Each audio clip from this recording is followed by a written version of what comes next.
جب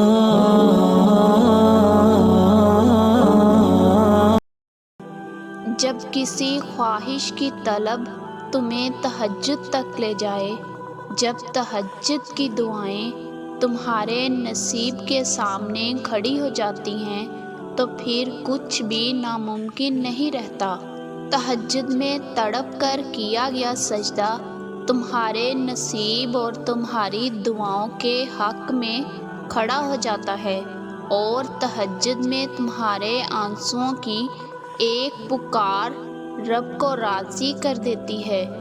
جب ساری امیدیں دم توڑ جاتی ہیں تب اللہ تمہیں تہجد سے متعارف کروا دیتا ہے، تمہیں تہجد کی لگن لگا دیتا ہے، اور تمہارا وہ درد جو دن کے اجالے میں سمٹ نہیں پاتا وہ رات کی تاریکی میں سمٹ جاتا ہے۔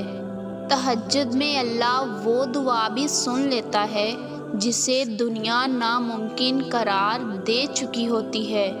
اگر تم تہجد تک پہنچ چکے ہو تو جان لو کہ دعائیں اپنا رنگ دکھانے والی ہیں، کیونکہ اگر تمہاری دعا رد ہونی ہوتی تو اللہ تمہیں کبھی بھی تہجد کی لگن نہ لگاتا۔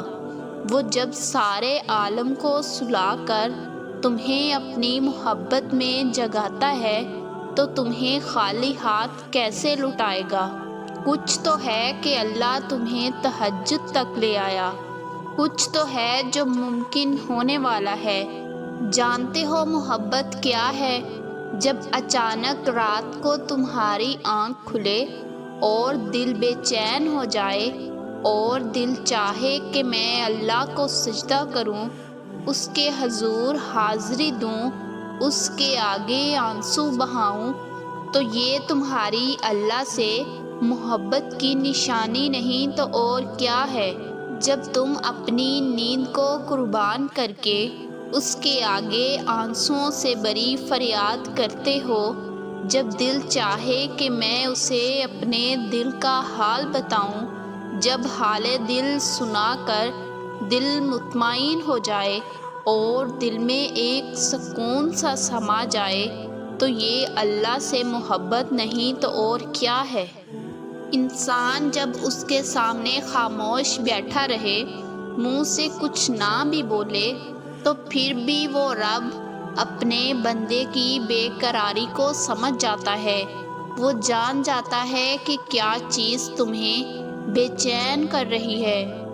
بہا دیا کرو اس کے سامنے آنسو، وہ آنسو جو تم لوگوں کے سامنے نہیں بہا سکتے، وہ آنسو جو تمہیں درد کی کیفیت میں مبتلا کیے رکھتے ہیں، وہ آنسو جو تمہیں چین کی نیند سونے نہیں دیتے۔ دیکھنا پھر اللہ تمہارے دل میں ایک سکون سا اتار دے گا۔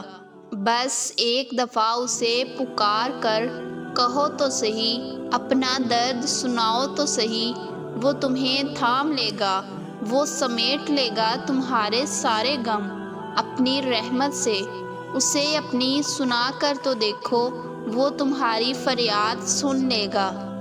تہجد کی رات سب سے بہترین رات اور سکون کی رات ہے۔ تہجد کی رات سے بہتر کوئی رات نہیں۔ تہجد میں اللہ نے کچھ تو خاص رکھا ہے کہ جسے اللہ نے اتنی فضیلت بخشی ہے۔ کچھ تو خاص ہے اس انسان میں جسے اللہ تہجد تک لے آیا، کچھ تو خاص ہونے والا ہے۔ کچھ تو خاص ہے کہ اللہ تہجد کے وقت 7ویں آسمان سے پہلے آسمان پر تشریف لاتا ہے۔ جو درد تمہیں رات بھر جگائے رکھتا ہے تو جان لو کہ اللہ انتظار کر رہا ہے تمہارا کہ تم اس کو اپنے دل کا حال بتاؤ۔ مانگ لو اس سے جس کی تمہیں شدید تمنا ہے۔ تہجد کا بلاوا عرش سے آتا ہے، اور جب اللہ تمہیں خود بلائے تو پھر کچھ ناممکن کیسے رہ سکتا ہے؟ تہجد تو ہے ہی معجزوں کی نشانی۔ اگر تمہیں تہجد نصیب ہو گئی تو سمجھ جاؤ کہ اب ناممکن کچھ نہیں رہے گا۔ تہجد واحد ایسی نماز ہے جو موزن کی نہیں بلکہ دل کی پکار پر پڑھی جاتی ہے۔ اگر تہجد لاڈلی عبادت ہے تو پھر تہجد پڑھنے والا اپنے رب کا لاڈلا ہے، اور جب لاڈلا اپنے رب کے آگے کسی چیز کی خواہش کرتا ہے تو وہ رب کیسے رد کر سکتا ہے؟ کیسے اس کی پکار کو نظر انداز کر سکتا ہے؟ تم اسے منانے کے لیے اپنی نیند کو قربان کر دیتے ہو، اپنا گرم بستر اس کی محبت میں چھوڑ دیتے ہو، تو کیسے ممکن ہے کہ وہ تمہاری نہ مانے؟ تہجد پڑھا کرو تو دیکھو تمہاری تقدیر کیسے بدل جائے گی۔ جو تمہیں ناممکن نظر آ رہا ہے وہ تمہیں ممکن ہوتا نظر آئے گا۔ تہجد قلب کا سکون ہے، اور جو تہجد تک پہنچ جائے اس کا دل کیسے بے چین رہ سکتا ہے؟ پھر قرار ہی تمہارا نصیب ہوتا ہے، پھر منزل ہی تمہارا مقدر ہوتی ہے۔ اصل محبت تو وہ ہے کہ جب اللہ کسی کو نماز سے تہجد تک لے آئے۔ ایک رات اللہ کے حضور بیٹھ کر تو گزارو، تو پھر دیکھنا زندگی کی باقی راتیں تمہیں جاگ کر گزارنا نہیں پڑیں گی۔ پہلے وہ تمہیں تہجد کے لیے چنتا ہے، پھر تمہارے لیے اسباب بناتا ہے۔ ایک لمحے بر میں وہ تمہیں تمہاری چاہت سے ملا دیتا ہے۔ صدیوں کا فاصلہ لمحوں میں طے ہو جاتا ہے۔ حالات، واقعات، زندگی کی مشکلات، ہر چیز میں اللہ کی مصلحت چھپی ہوتی ہے جو تمہیں ایک دم سے سمجھ نہیں آتی۔ اللہ تمہیں اپنے انداز سے سمجھاتا ہے کہ سب بے وجہ نہیں تھا، سب میں تمہاری بہتری تھی۔ پھر تم اپنے حال پر مطمئن ہو جاتے ہو۔ جب تم خود اس کی طرف رجوع نہیں کرتے تو پھر اللہ تمہاری طرف مشکلات بھیج کر تمہیں اپنی طرف بلا لیتا ہے، اپنے قریب کر لیتا ہے۔ کبھی کبھار صبر اور دعا ہی تمہیں اپنے تمام مسئلوں کا حل لگتا ہے۔ تمہیں یہ محسوس ہو رہا ہے کہ غم بے تحاشا ہیں، آزمائشیں لمبی ہوتی جا رہی ہیں، لیکن ہمت مت ہارو۔ مت بھولو کہ دنیا کی ہر چیز عارضی ہے۔ جوانی، حسن، دکھ، تکلیف، آزمائش، سب عارضی ہے، سب ایک دن ختم ہو جائے گا۔ بس اتنا یاد رکھو کہ جب تمہارے دل میں اللہ کی طرف سے سکون اترے گا وہ مستقل ہوگا۔ اللہ تمہارے دل و دماغ سے سب غموں کو نکال دے گا، بھول جائیں گے تمہیں سارے غم۔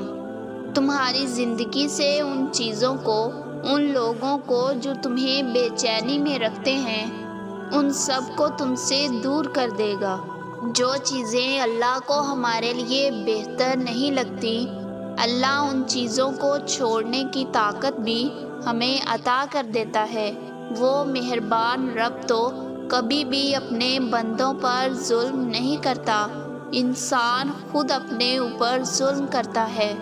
لوگوں سے جب تم امیدیں وابستہ کر لیتے ہو، جب لوگوں کو اپنے دکھ سناتے ہو، تو پھر تمہیں اللہ ہر طرف سے اکیلا کر کے اپنی طرف لوٹنا سکھاتا ہے، اپنی طرف پلٹنا سکھاتا ہے۔